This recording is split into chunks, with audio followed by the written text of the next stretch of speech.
Жаңа бір мақал шығарды. Соңғы кезде күнде 4 мақалдан жаралар. Олан саған айтам, әсел сен тыңда деген мақал. Әсел бе? Қателеспепті кетсін. Артық өресі көптіз. Олан саған айтам, әсел сен тыңда.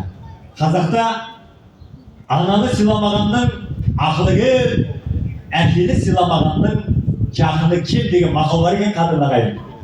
Неге олай айтады десем, ер жігіттің басына қонатын бақ біреу ақ, ол оның ақылы. Кім деген анасын сыйламаса, Алла тағала ол адамның ақылын азайтып, тағдырын қиындап тастайды екен.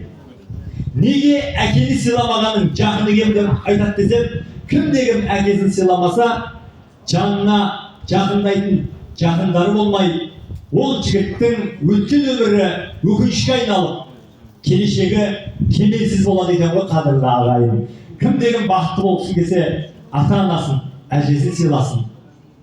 Ата-анасының қызметінде болған адам Алланың қызметінде болады. Ата-анасы разы болған адамға Алла да разы болады екен ғой құрметті жақсылар. Енді айналайын, апа, мен үлкен жігіт болдым. Баяғыда еркелетіп қойын мені. Атамай деген қойды, әжең бір құшақтап сен қойды. Қошемет құрмет болсын.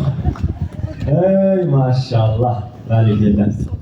Әкеңді құшақтап қой, бәрекелді. Әкеңді құшақтап қой. Жолдас солай болса деді құшақтап. Ай, бәрекелді. Мінекей, аяулы адамның қолынан сүйіп қойшы, қолынан сүйші. Кішкентай кезінде жеркенбей, осы қолмен жуды ғой. Қай қолмен жуған астан десін, ана қолдан сүй, ана қолдан. Апам. Ау? Рахмет. Бұл ау? Сіз жуасыз ба? Бұл шайған ба не ағам? Бәрекелді. Қара жоқ мен саған бұл сыққан дейін. Бәрекелді, рахмет. Ең құрметті ағайындар, қадірлі жақсылар, әзіл сөз күлмекке жақсы түрсем, көңілінің аты ашылады дейді ғой қазақ. Бай болыңыздар. Адам ақылмен сымбатты, ұрпағымен қымбатты дейді. Осындай қымбатты, сымбатты, инабатты, ибалы ұрпақтарыңызды мың жасаңыздар, өздеріңіз 100 жасаңыздар деп тілек қосқымыз келеді.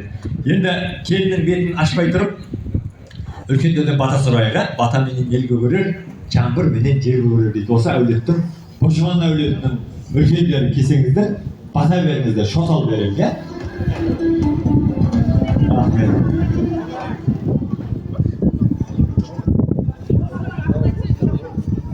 Ақсақал кесеңізші. Міне.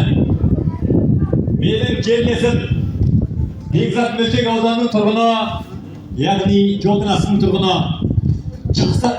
Жақсы тышқан толдың астында, жақсы адамдар жолдың астында дейді ғой. Қош келдіңіз. Бүгіндікі 2 мақал шығарды ғой.